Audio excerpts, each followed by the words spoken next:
Sebenarnya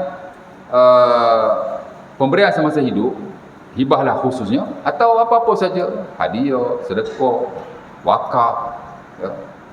Wasiat bahkan, walaupun wasiat ni sebenarnya dia merujuk pada pemberian selepas mati, tapi kita bagi masa hidup lah, cuma kok kasih selepas kita mati. Dibandingkan dengan faraid, sama saja, dua-dua hukum Allah. Dua-dua hukum Allah. Apa hibah hukum kita? Ustaz buat, ataupun pakar kewangan tu jangan buat. Tak. Pemberian semasa hidup ni hukum Allah. Faraid pun hukum Allah juga. Jadi tak ada beza antara kedua-duanya. Dua-dua ada peruntukannya dalam syarak, khusus dalam fiqh muamalat tu sendiri. Dan bila kita hibahkan harta kita, atau kita sedekahkan, atau kita hadiahkan, atau kita wakafkan bahkan, wasiat seumpama, dia tak ada kena-mengena dengan mengurangkan faraid lah, apa lah, tak ada. Ya? Masing-masing ada kepentingan masing-masing. Dan memang ada golongan-golongan tertentu yang perlu kepada benda ni. Macam masjid surau, dia perlu kepada sedekah tuan-tuan. Adakah jika tuan-tuan bersedekah kepada masjid surau, ia akan mengurangkan harta waris bila tuan-tuan meninggal nanti? Tak. Ya. Allah Ta'ala dah benarkan. Malah Allah Ta'ala menggalakkannya. Hibah pun sama tu.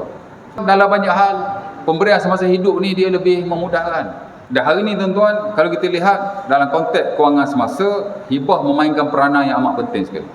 Tuan-tuan ada tabung haji, ada hibah. Kalau tuan-tuan tak buat hibah tabung haji tuan-tuan, harta tu akan jadi faraid. Okey je. Tapi kalau tuan-tuan nak buat hibah pun boleh. Pergi tabung haji, minta borang hibah isi. Dan tuan-tuan boleh hibahkan kepada sesiapa sahaja yang tuan-tuan mahu. Tuan-tuan ada ASMB. Ya. Tuan-tuan tak buat apa-apa. At the end, bila tuan-tuan meninggal, harta tu jadi harta faraid. Okey, alhamdulillah. Tapi kalau tuan-tuan nak beri kepada orang tertentu, ada hibah di situ.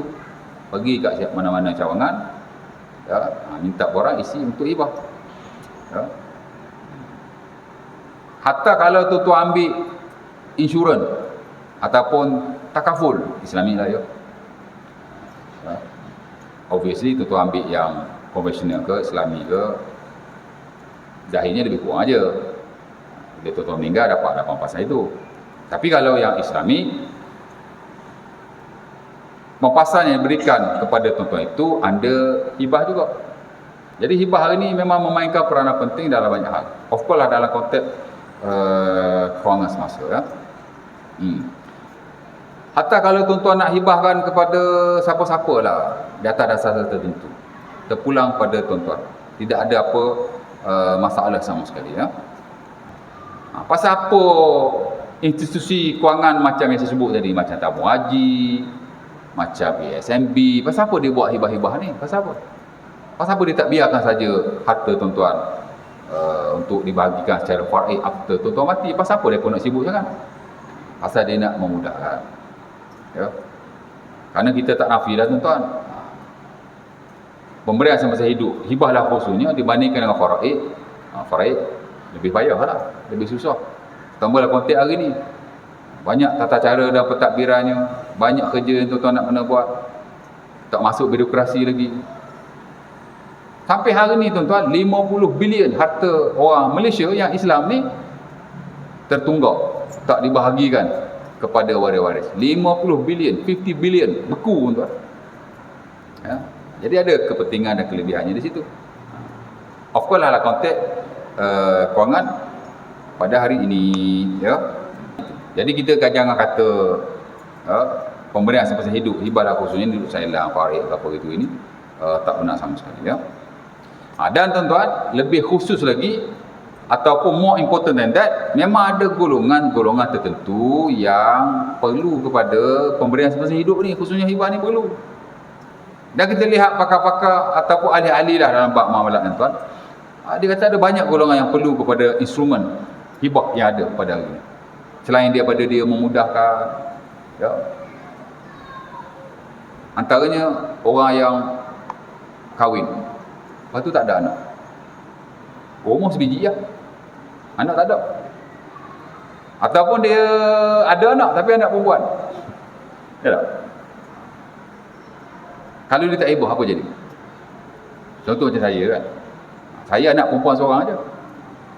Rumah sebiji aja. Oh, kalau rumah 10 biji tak apa juga kan. Rumah sebiji aja. Apa jadi kalau saya mati?